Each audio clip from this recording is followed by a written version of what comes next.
Now you've got a remote so you can turn it I'm off. just gonna do it manually. I'll get up and walk over there. No. Okay, so August 1st, 2004. My name is John Lyons. I live in San Francisco, California. I'm with my uncle Patrick Lyons from Yankton, South Dakota. Right. And today we are going to interview him and talk about the great times and life of Patrick Lyons. Looking forward to it. Okay, fine.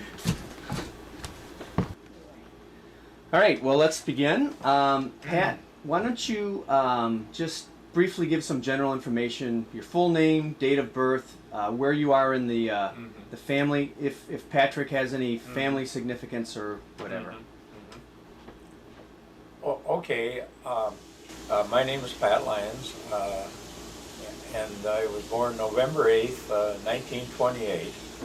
My mother said that I was born on the election year, and that she had gone and voted for Al Smith, and then she had me. Well, I looked at the calendar, and she's right, but there was, she voted on Tuesday, I was born on Thursday. That's great. And I was born at Wagner, South Dakota. That's where my father was raised. And after the folks were married, they moved to a rented farm at Wagner for 1 year. Okay. So that's where I started out, but of course I have no memory of that. And were you born in a hospital or were you born on the farm or the in town or whatever? Well, I think I was probably born at home. I'm not sure. Okay. But that was, in those days, that was very common. Yeah. To have a doctor come, or midwives or whatever. But And you're number one, is that right? No, You're the yeah, oldest. yeah. And how old were your mom and dad when you were born? Do you know? well, it would be approximately 30.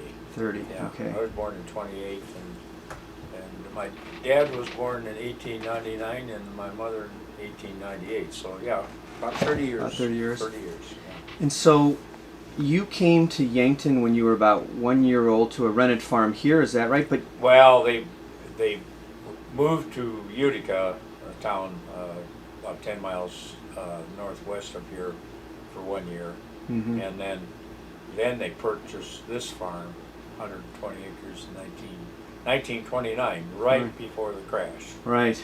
That's amazing. Was this your grandparents' farm? No, This was not their. no, they bought it from the Schlafly family. Okay. Old man Schlafly had died, and his widow wanted to move to town, so they decided to sell the farm. Right. Yeah. And so, just some kind of like questions to keep it consistent with what the other boys are going to talk about. Do you remember what your first job on the farm was as a child? Did you have a chore that was your responsibility? Oh, I don't know. I guess we all had. We knew that the cows had to be milked and the eggs had to be gathered and Right. the chicken coop cleaned and the wood chopped and the cobs brought in for the old wood range and so we had job security. We always had things to do and there wasn't a question that they get done too because that you're told to do it. Right. It had to get done, Yeah. or else. Or else. One of the things I asked is, do you remember a pet fondly when you were? I didn't. I remember having a pet skunk one time. The girl that lived in town, it was deodorized. Deodorized. But she had to get rid of it. This was when I was in high school, and so I brought it out here, and it was a nice pet.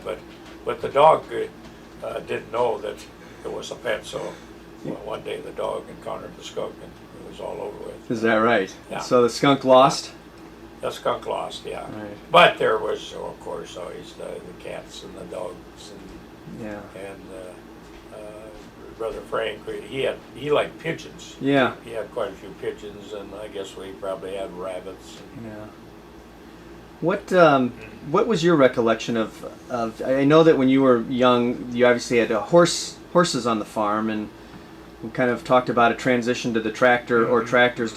Talk about that maybe a little bit. What it was like to have the horses and the work. Well, Dad was a horse lover, and he had 4 horses that he farmed with, and then he had old Waterloo boy, which he used to power the grinder to grind feed for the cattle and the hogs. Mm-hmm. I never was a horse lover, and I I couldn't wait for the time he would got the first tractor. Right. I could hop on it, but that wasn't. My gosh, I guess I was probably almost high school age before he bought a tractor that he used in the field. So, were there tractors on other farms in the area, or were you early in adopting tractors, or? Well, some of the neighbors had tractors earlier, but I don't suppose there were many tractors for field work until at least the mid-30s, So, 36, 37 in there. so what were, if they weren't used for field work, were they were used around for power for grinding things, or drag? Well, yes, and of course for the thrashing machine, they had the big tractor, either a steam engine or a big gas tractor. Yeah. But there was only one of them in the neighborhood, and one person or maybe a couple people would own it, and then they would make the rounds in the summer to all the farms to thrash the grain. Yeah. We raised mostly oats. And oats, and that was for feed for the livestock. Well, or? oats was yes, horses For the ate horses, oats, right. and hogs, yeah. Mhm. And then of course you got the straw for the bedding for the animals, and Mhm. that was a big item. So what was what was the farm producing that raised money? So a lot was used for providing for the horses to do other things. Was Yeah. it hogs that you took to market, or was it? Well, the weekly cash flow was the eggs and the cream. We always had milk cows and eggs, and so on Saturday they pack the eggs and the cream and take it to town, and that money was used then to buy the groceries. Mm-hmm. And Dad's Prince Albert tobacco. Right. If there was enough money left over, Yeah. he got his Prince Albert tobacco. Yeah. But those were hard times after the crash, and between the crash and the depression and the drought and the grasshoppers, and it was really tough times financially. What were some of the? Tell a little, maybe make a little historical. Give some years to the dates. You were born in 1928, so 1928. the Depression started officially in 1920, the end of 29. Well, 29 was the stock market crash. Yeah. Right. Yeah. And so you were very young still, but in the economy out here, it was a depression and a drought. What was the drought like? Do you remember much of that? Well, I do remember some of it. I particularly remember the grasshoppers. Do you? What was that like? Yeah. Well, there were so many, and what crops they did raise, the grasshoppers would move in and destroy it a lot of times, and they tried. They had grasshopper poison that they put. They used bran, and I'm not sure what the poison was, and banana oil for bait. They used to sprinkle it in the fence lines to kill the grasshoppers. They killed a lot of them, but see, grasshoppers are migratory. They could fly in overnight, from other areas, Right. and so it was a big problem. Probably not as much here as it was further west, but. Right. And the drought was bad here too, though, wasn't it? Or was that further Oh yeah, west? it was bad. Yes. Oh yeah. And so you had the double, triple Yeah. whammy. Well, I remember Dad telling that, of course, the corn was picked by hand in those days, and he said he picked 40 acres of corn one afternoon. Well, the only place there was any corn was a low spot in the field. Right. So it was pretty easy to pick 40 acres in one day. Yeah. The schoolhouse was just a couple hundred yards away. What was when you were able to go to school? Is that where you went first? Is that where you went to first grade or whatever? That's why I went 8 grades over there. Is that right? And so Willowdale School. and did the teacher lived with you? Is that right? Well, when I started school, a teacher lived upstairs in the back room, and which was very common in those days because a lot of the teachers didn't have any money or cars or any, and the pay was pretty minimal too. But it just any dollars were so hard to come by. Just anything, any income. Right. Would buy quite a little stuff. But So you kind of, to go back on the farm, you obviously you were able to produce a lot of food for yourself. mm-hmm. So it was more or less just that there was no cash, but you more often than not had enough to eat. Is that right? I don't recall ever being hungry or that any of us were poor. Yeah. It was just like everybody else. Right. And we never thought anything about it. How old? Sometimes, in certain respects, I think maybe people were more contented in those days than they are now. They made their own fun. Yeah. They didn't have any money to be running off somewhere and things like that. And they just they would have neighborhood parties, card parties, and picnics and things, ball games and things like that. Yeah. What? How many of you? Were all the kids at school and at the farmhouse at the same time at one point? I mean, I was out of high school. Let's see. I think I'm 46. I think I was probably out of high school before the youngest, Bob and Betty, were in school. Okay.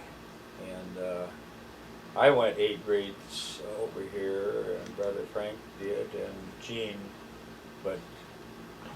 Talk a little louder.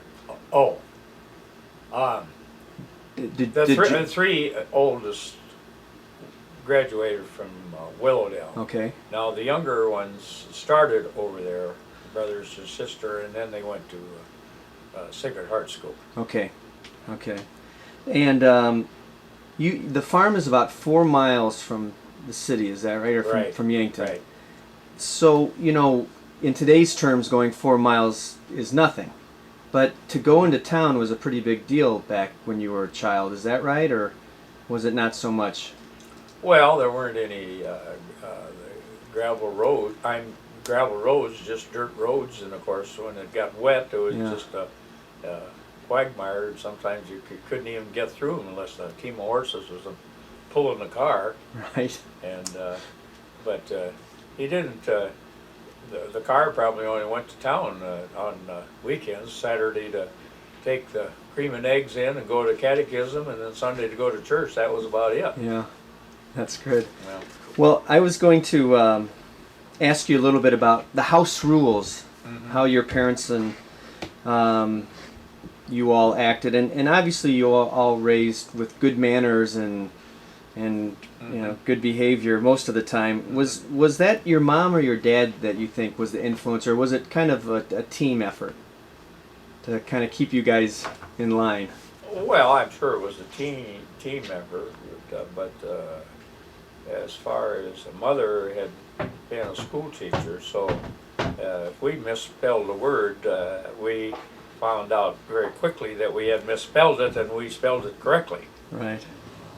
Right. So, education was obviously very important then to the family. Yes, it was. And good.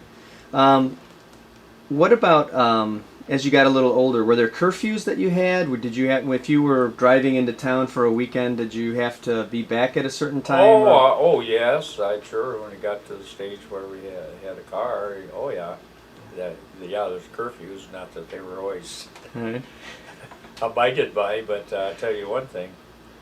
Whoever was out when we came in the next morning, Mother could tell you who came in. She could tell by the sound of the footsteps and what time. Mm-hmm. And whose footsteps do you think were the loudest and the latest most often? Or was it a toss-up? Well, I think we kind of took turns sometimes, I guess. Yeah. You touched on it a little bit about parties that you'd have and, gatherings that you had, but maybe you could talk a little bit about what holidays were with the family itself. At Christmas, was it the immediate family, or did you have cousins and aunts and uncles that would get together, or both? Or we had the grandmas and grandpas. Well, of course, here, Mother's family lived here, and Dad's family, Dad and Mother lived in Wagner, so because of the distance, they didn't probably join us for holidays. Mm-hmm. But the uncles and the aunts and the cousins would get together for Christmas and Thanksgiving. And it would be, Yeah. would it be centered around a big meal and? Oh kind of yes, they story have turkey and all the trimmings on Christmas Eve. Why we'd go to midnight mass and come home and have the oyster stew. That was the only time in the year that we ever had that. So that was always a treat. And you liked it? Yes. Yeah. Yes. It was special, and it was. Yeah. Yeah. Right. Where do you suppose the oysters? How they got the oysters here? Just. In those days, well, I don't know. They certainly had to be refrigerated to Yeah. get here. I just don't know how Yeah. they managed it then. I don't really know. Yeah. You probably. You said you went to church every Sunday and catechism on Saturdays. Mm-hmm. Was religion a big part of your family? Do you Oh, think? definitely. Oh, yes. Oh, yeah. And it was. Yeah, he abided by all the rules. Yeah. Would you do things around the home? Like, would you ever do the rosary at home, or do? During Lent, oh yes, the 6 weeks of Lent, they have to kneel down and say the rosary together. Yeah. Do you think? And always grace before meals. And it And sounds. you would never think of missing mass, or you'd have to be either awful sick or something awful bad Yeah. before you'd ever miss going to mass. And when you went to town on Saturday and Sunday, you would go in the car. There was more often. Were horses ever used, or was it always a car? Always a car. Yeah. One time, after World War II started, when gasoline was ration, Dad picked up an old neighbor down the road, and he was going to show me what it was like in the old days. So we take the team and the wagon to town. Mm-hmm. It took all day to go to town and back. He only did that once. Yeah. But you know, I have a Model T today, and people say, "Gee, that car goes awful slow." I say, well, slow to what? Horse went 5 miles an hour. The car went 35, so it's pretty fast. Pretty fast. Quite a step up. Right, relative to Yeah. the change in speed, it was much Yeah. better. What do you remember? What it was like? If there were any injuries or sickness on the farm? What was it? Mostly self-help type stuff, or did you go to town a lot for your care? Oh, of course we went to doctor some, but there was a lot of home remedies for colds. You get the goose grease and whatever went you had. Why you usually got the castor oil, orange juice treatment, you know, to get you cleaned out. I don't think I thought it was safe to drink orange juice till I was 25 years old, because I always figured there was castor oil in it. That's great. We kind of skirted around it, but I wanted to go back and talk about some of the fun things that you all did when you were growing up. I know that you were probably involved in 4-H. Yes, I was in 4-H some, although it was just starting about the time that I was getting, you know, beyond the age. Right. But all of the rest of the family very much involved in 4-H, and the folks were really interested in it. Yeah. And very active in it. What about in town? I know that around town, the small towns around the farm, there were lots of county fairs, town fairs, and stuff like that. Did you go to most of those, or did you try and get involved with them? Oh, we, of course, went to some of the celebrations in town. I guess we as a family didn't go, like the South Dakota State Fair. The folks used to go to that with some of the neighbors, and they had Gurneys here used to have pancake days or watermelon feeds. I wasn't very old, but I can remember some of that. In order to lure people in, they'd have free watermelon or pancakes. Right.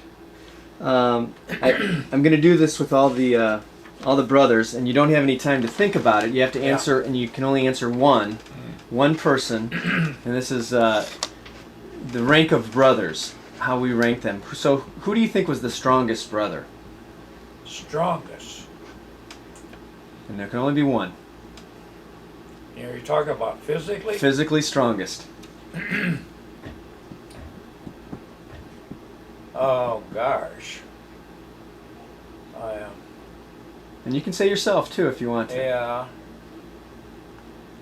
Well, probably physically, Bob was the biggest Okay. stature, and um, I don't particularly remember him lifting weights or anything, Yeah. or tossing bales, but Yeah. but Okay. So Bob. So who do you think was the smartest? the smartest. Well, that's kind of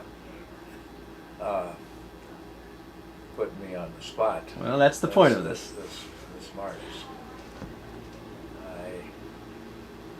I don't know. I did not have a.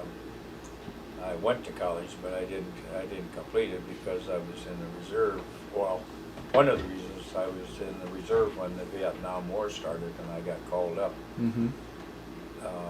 I guess all of my other. Was it the Vietnam War or was it the Korean War? Korean War. Korean War. All of my other brothers went on and got their education and did very well. Yeah. Yeah, they all did. Okay. Sure. Yeah. Well. Yeah, but I don't know as the Right. smartest. I don't. Okay. Who was the funniest then? Oh well, that's only of course Bob would Right. be the answer there. So who do you think was the mother's pet? Was there a mother's pet? Well, I don't know as you call Bob mother's pet, but he had a way with her. Uh-huh. No matter what mischief he got into, he could get himself out of it because she might be mad at him at first, but before he got through, she would probably be laughing at him. Yeah. How about a father's pet? Was there a favorite by your dad, do you think? Or Oh, I think Tom. Tom? Yeah. I think Dad thought that Tom was going to be a farmer. Tom was small in stature when he was young, but he could learn by sitting clear forward in the tractor seat when he was just a few years old. He could run the tractor and the loader, Mm-hmm. and I think Dad thought he'd be a farmer. But he got out of high school, and about a month before school started in the fall, he announced that he'd like to go to the School of Mines. Was that a surprise, you That think? was a surprise, yeah. And at that point, he had planned on staying on the farm and... I think he had. Tom may have a few words, but I think he had. Yeah. Intended to stay out here, but he went to the School of Mines as well as Frank. So they both graduated from there and did very well in the fields. Do you think there was one of the brothers that was either the best or worst mechanic when it came to fixing equipment around the farm? Oh. Well, I always liked mechanical stuff. I didn't get into old engines or things like that, but for fixing things, I always liked to do that. Yeah. You could usually figure out a way to do it. Yeah. I'm sure your dad Frank would have, if he'd been on a farm, he would have done a lot of that too. Right. Definitely not Jack or Bob. That wasn't really their assets, the mechanical stuff. Right. But they had other things that made up for that. Right. Do you think one of the boys then was better with animals than others? You know, in just how they handled them or the care of them? Well, Tom, of course, Same. he was always out there with Dad from the time he was hardly to walk. And well, they all had their 4-H calves, all the younger ones, but Jack, he didn't spend a lot of time out there. His was more the flower gardens and cooking, Mm-hmm. and he tried to raise turkeys several times, and he did everything by the book, but I don't recall that he ever got a turkey on the table. Something always happened. It just didn't work out. So I was at a store-bought turkey for Thanksgiving. Yeah. So you went to high school in Yankton at the Yes. old high school. Yes, right. We all went there. All went there. And that high school was built in 1916, and our mother graduated with the first class there. Is that In right? that building in 1916. That's great. And so you spent 4 years there, and then when you graduated, you said you went to a couple years in college. Is that right? I went to Korea. To Korea right away. Yeah. Okay. Yeah. And They were still drafting. They were. And so as we thought the draft was ahead of us, so most of myself and most of my friends, we joined the service. Right. Where you could go 18 months, 2 years, or 3 years. I think I went 2 years. Yeah. And what did you do? Tell me, where did you do boot camp? You were in the Army, is that right? I was in the Army. I took my basic training in Fort Bragg, North Carolina, Mm-hmm. and came home Thanksgiving of 1946, and then I went to California and was shipped out to Korea. And you were 18 years old, is that right? No, I was 17. 17. My birthday was in November, and I left for Korea. Well, when I left for Korea, I was 18, but when I joined, I was 17. And that was Yeah. they allowed you to. Mm-hmm. Yeah. I went in September, and my birthday was in November. Mm-hmm. That's when I was 18. And so, what were you trained to do in Korea? Well, In the it Army. I was in the infantry, and I worked in a motor pool driving trucks some, but mostly in the shop, doing minor mechanical work. Mm-hmm. Yeah. There was fighting going on at that time? Is that No, right? there wasn't. You see, this was 1946, and the war was over in 45, and then that's when the Japs were kicked out of Korea, Mm-hmm. and we occupied the country. The Koreans had been under Japanese domination from, I think, 1921, and they just destroyed the country. Anything of any value, they stripped it and took it out. There was an intense hate by the Koreans of the Japanese at that time. Mm-hmm. And we've occupied South Korea since that time, and today when I see students over there protesting, wanting our military out there, I wonder if they have not been taught any history of what we have done for those people. Yeah, that's interesting. Yeah. They probably have shorter memories when it comes to that. Yeah. So you spent 2 years. Were you always in? Did you spend 2 full years in Korea? Well, I was infantry. I was over there over 18 months. Yeah. And did you ever come home from there to visit? No. Stayed there No. the whole time. No. Went over in the ship and came back in the ship. You didn't fly in those days. Right. And both times in and out of San Francisco. Is that right? Right. It took a month to get over there. And We did stop en route in Hawaii and China, but it took over a month on that boat. you were 30 days on that boat. What was that like? Maybe you could tell us a little about that. Oh, Bad. well, you know, you get out there in a typhoon and the people seasick and the food is terrible, and you know, if you'd get off, you would, but you don't do that. You'd have a long when you're out walk. in the middle of the ocean. You'd have Yeah. a long walk. Yeah, but coming back, we came straight across in 2 weeks, and we were getting fresh food, which we didn't overseas. Yeah. Because of the problems of getting fresh food there. So Right. I actually put on a few pounds when we were coming back. Nice. Yeah. So when you came back, what happened when you came back to the United States? Was your term of service over then, and you came back to South Dakota, or? I came back here. I didn't have to, but I did join the reserves for, I'm not sure, whether it was 2 or 4 years. And I think we got a few dollars for doing it. It was negligible. Right. But I just forget how they talked us into joining the reserve. Mm-hmm. And then when the Korean War started, I was called up again and took my physical to go back in again. How old were you at that time then? The Korean War, I suppose about 20. Let's see, the Korean War started in 1950, didn't it? I think so. Yeah, so when I got out,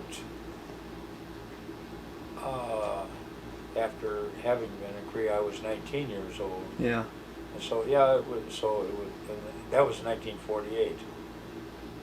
So, yeah, it must have been 20, 21. Yeah, 20 or 21. And what did you do between getting out of the Army and then maybe thinking about having called back up to go to Korea? Well, I went to Yankton College for probably a year and a half until I was called. Then I didn't go back to school, and so it was about that time that my dad kind of coaxed me into to start farming. Mm-hmm. Well, also there was some land available because my uncle Francis Donahoe had passed away, and his wife Ruth moved to town, and she was renting a farmhouse, so I rented, I guess, 160 acres from her to start with. And that was the land on the north side of the Yankton. north side of Yankton, yeah. And was that was your uncle's farm, you said, right? Right. And was that was 160 acres the whole farm, or was there more land around there that was farmed by other people? No, they didn't own any. Well, they did own more land, but she sold off in '80 where the buildings were when she moved to town. So I didn't have anything to do with that. But yeah. I guess when Grandpa Donahoe came here, he probably bought a section of land, 640 acres. But through the years, the rest of it was sold off. Yeah. So how did you? So you were farming your own land. Were you helping your dad at the time too on this farm? Yeah, So you're doing both. We were farming together. I was still living at home at that time. Mm-hmm. And then until 1952. And when did your dad leave the farm? When did your mom and dad move to the city? They didn't leave the farm. Okay. He died. My dad died of cancer in 1960. Right. He was 61 years old. And he was living on the farm. The folks were living on the farm. Here. Now. Okay. What was that like? Were you around much? Was it a long illness that he had, or was it? Well, it went on for almost a year. Mm-hmm. He didn't know he had any ailments until he had a checkup and they found in a large kidney. And what kind of cancer was it? Kidney. Kidney. Yeah. Okay. That's and, what. So we had it operated on, and it was cancerous, and so he took treatments for the cancer, but he never really recovered from the surgery. He just, from that point, he just went downhill. Yeah. He had the surgery like in February, and he died in October. I see. Yeah. It seemed like after he had the surgery, the cancer just spread through his whole body. Mm-hmm. And was he on the farm when he died? Yes. He died here at the farmhouse? Yes. Yes, he did. And you're married, and you have a few kids and a few grandkids and a few other. Married Pearl in 1952. And how did you guys meet? No, excuse me, 1953. Right. Yeah.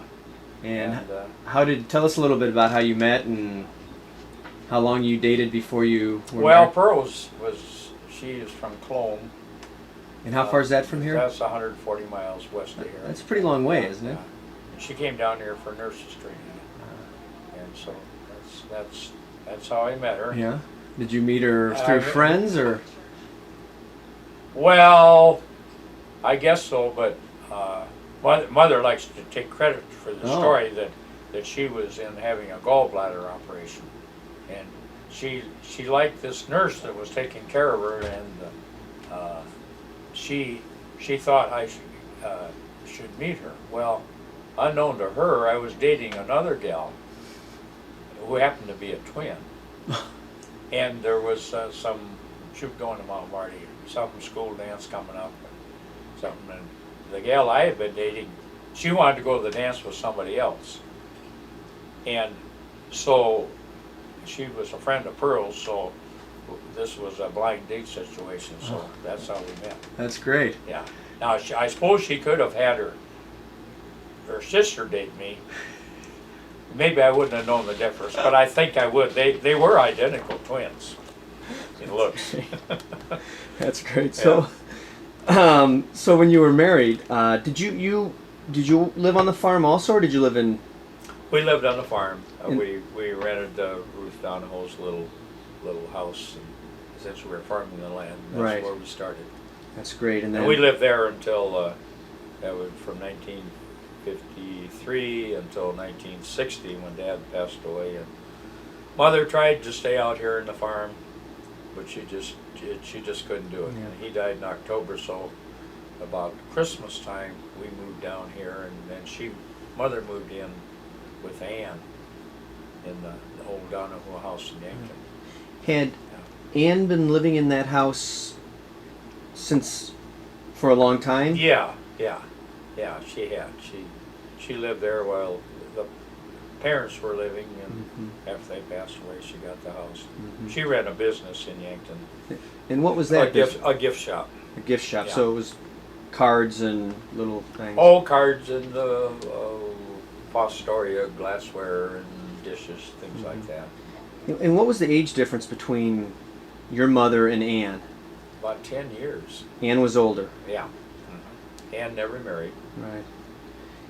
And they lived together how long then in town? They lived in two places together, or just one? Well, yeah, they eventually they sold the big house, and largely responsible for Jack, because they didn't want to leave the old house, but it was just too much for him to take care of anymore, and so he found an apartment to which they rented, and they sold the house. Yeah. And they lived together. I don't know exactly how many years till Ann died. Yeah. I suppose 20. it would be 10 years or so Yeah. that they lived in the apartment. Right. And then they lived in the house about 10 years together also, or maybe longer than that, maybe. Oh, maybe. I don't remember exactly. It might have been a little less than 10 years. And so you have, you had some children. Do you want to Yeah, just kind we of did. tell us a little bit about okay. that and a We few were of the married details? in 1953. Susan was born in June of 1954. Linda was born in 1956, and Barb in 58.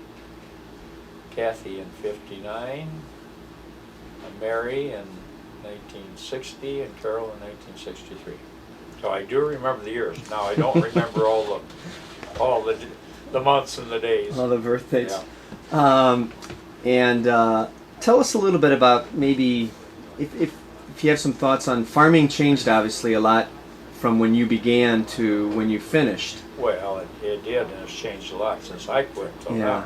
What were chemicals some of the big things? Medicines, or what was? Oh well, of course there was chemicals used, and there was always something new to try out, and there was medicines, but a lot of it was, when you first started using a product, was more or less experimental, because you didn't really know whether it would do what you wanted it to do or not.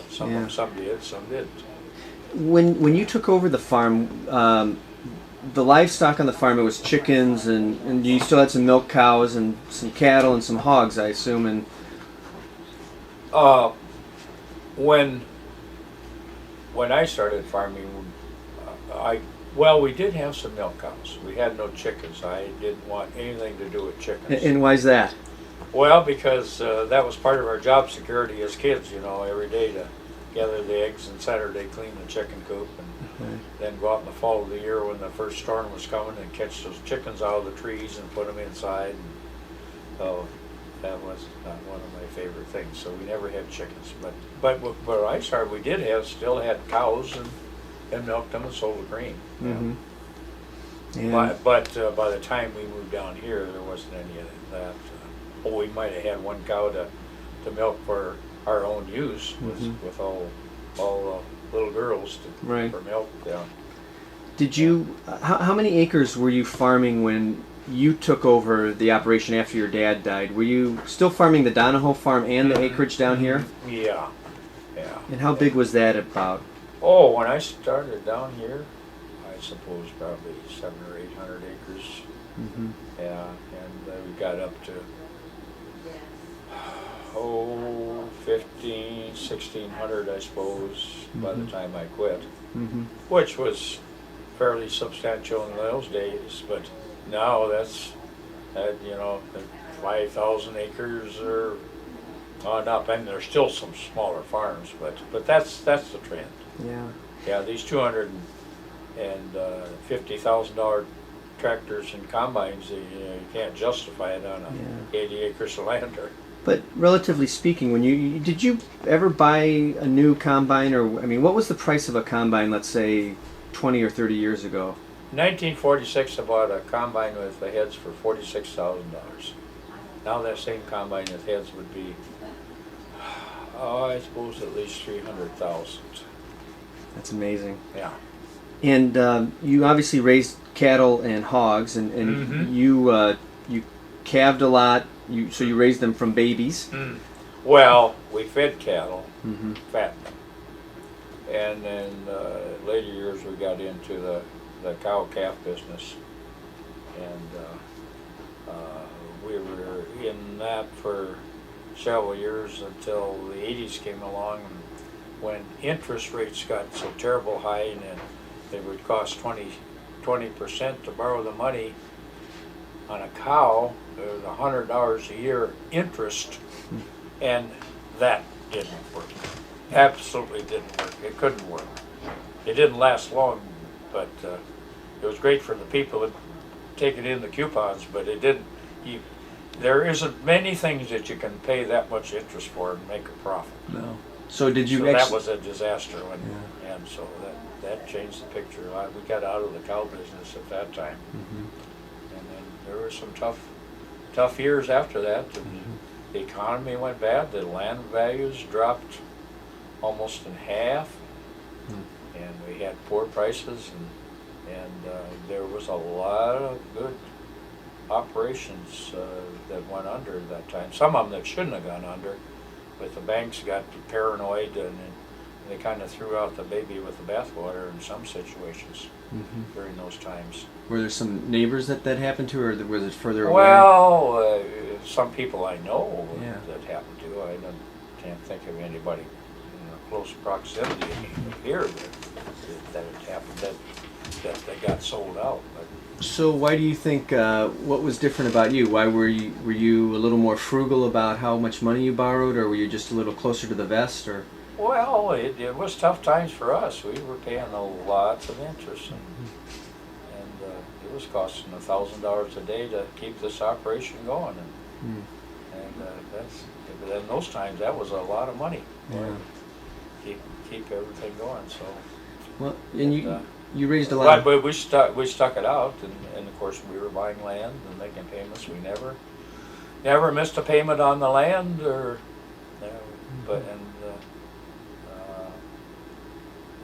but dealing with the banks,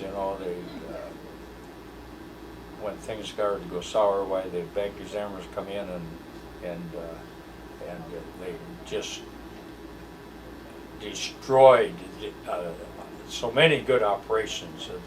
The old bankers, if you had a tough year or something, they'd stay with you, and waiting for it to get better, and usually it did. But back in the 80s, it was some of these banks are just well, you could almost write history about some of these banks, or what things they did to the people. Yeah. And were they local banks, or were they banks that you borrowed from in Omaha or Sioux City, or? Well, they're local banks, but if you had a larger loan, usually they had outside money. They go to other banks to get the money. Right. Yeah, I think Norwest Bank was one of them that really was ruthless to farmers. And then, after this was all over with, then they come out, they're trying to lure customers back to them. Well, I always figured that you need the banker on the rainy day, not the day the sun was shining. That's when you find out if you got a good bank or not. But they'll stick with you when times are tough, not when. But the banks were responsible for a lot of this because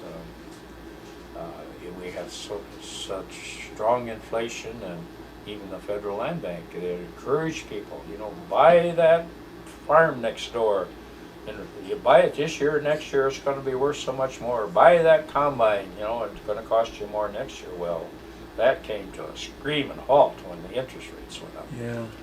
And just turned around completely. So how, through this period, you said you were buying some land periodically. Was it... Yeah. We bought it on most of the land on a land contract. Mm-hmm. And that tell us what that is. Well, you make a down payment on a line with a pledge to pay it off, and payments of whatever. Some of them were 10 years, some 15 or 20 years. At a fixed interest rate. You made the payments every year until it was paid off, and then you got the title. Right. And so through this time, things were getting a little bit better. So let's say the mid '80s, things. When was it the inflection? Oh, it was getting into it was the very late '80s before it started to turn around. Mm-hmm. Yeah. And so you came to a decision where you decided to sell some of your assets a few years ago. Well, of course, when I quit farming, we sold off. We had an auction sale and sold about half the equipment off then, and I've sold individual pieces off since then. And I still have some equipment. Yeah. Do you still own some land then yourself? Yeah, we still own. Yeah, and we still own about 300 acres. We sold off 220 acres. Mm-hmm. When since we were no longer farming and land prices started to go up, and the return on land isn't very good. Our taxes are high on it, and insurance. We have irrigation system that costs a lot every year, and buildings, and so we thought that the land prices, at least to us, it looked inflated. So we took advantage of that and sold off some land. And now that was 2 years ago. Now land prices are still going up, but somewhere along the line, I think history will repeat itself. Yeah. So what year did you actually retire? Would you say? Well, the last year I farmed was 1996, and this is 2004.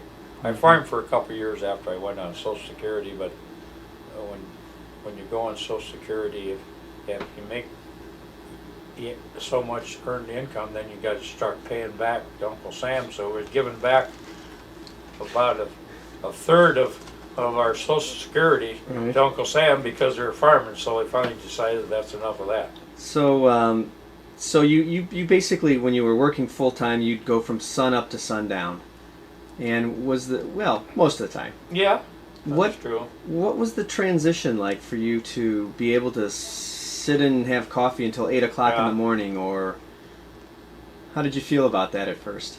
I didn't find it hard, really. I guess when you retire, you do the things you like to do, not necessarily what you have to do. Mm-hmm. And what are some of those things that you like to do now that you're retired? Well, I have an interest in antique automobiles, and we do some traveling, and we go down south in the winter time, and we like it down there. The best thing about there is about two things: the climate and the people. Right. Yeah. And how long have you been going? And tell us, it's in Mission, Texas. Is that Mission, Texas? Actually, we've been going down to Texas since about 1978. Yeah. But just for short visits. But until 2 years ago, when we bought, we didn't. Well, maybe we'd spend a couple of months down there, but now we spend more time down there. We go down in January and come back the first part of April. Mm-hmm. And so you have one or two antique cars now, is that right? Yeah, I got a couple antique cars and a couple more and a couple more. What's maybe you could describe a couple of them to us? Yeah, well, I when I was in high school, I had a Model T touring car in partnership with another kid. Well, when I went into service, I sold it to a drunk that staggered out of one of the local nightclubs for $100. And And then, but I've always liked cars, but I never did anything as far as collecting until I retired because I didn't have time. So I searched around trying to find the Model T, like the one I had in high school.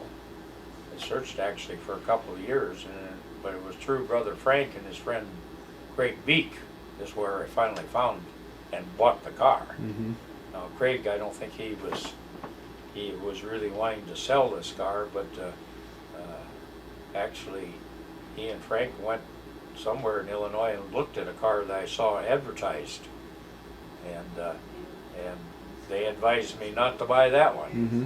And then Craig had a Model T Roadster that he would sell with a single seater, and I was thinking of buying that.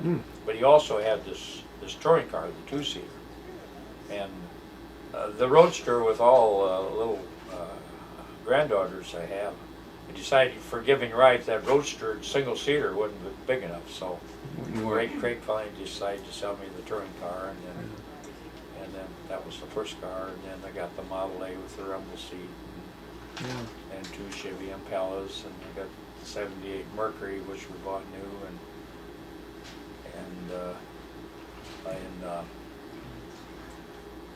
in so 1978, and I still have that. It's got 44,000 miles on it. Well, I mean, the one other thing you have is you have a few antique tractors too. And maybe Yeah, were those actually on any of those that you used on the farm, or? Oh yeah, sure, they were all used on the farm. Actually, the one tractor is a Farm All H that Dad bought new in 1942, Mm-hmm. and I restored it, and I have the cancel check that Mother wrote in August 1942 for that tractor. Is that right? How many hours do you think is on that tractor? Well, they didn't have a lot of them. They didn't have hour meters in those days. Yeah. Yeah. Well, since it's time to go to church, go to Mass, and keeping in the Lyons tradition, I want to thank you for sharing a little bit with us. Well, I enjoyed visiting with John and telling a little bit about what I remember about the farm. Excellent. All right, Pat. Thank you. Okay. Bye-bye.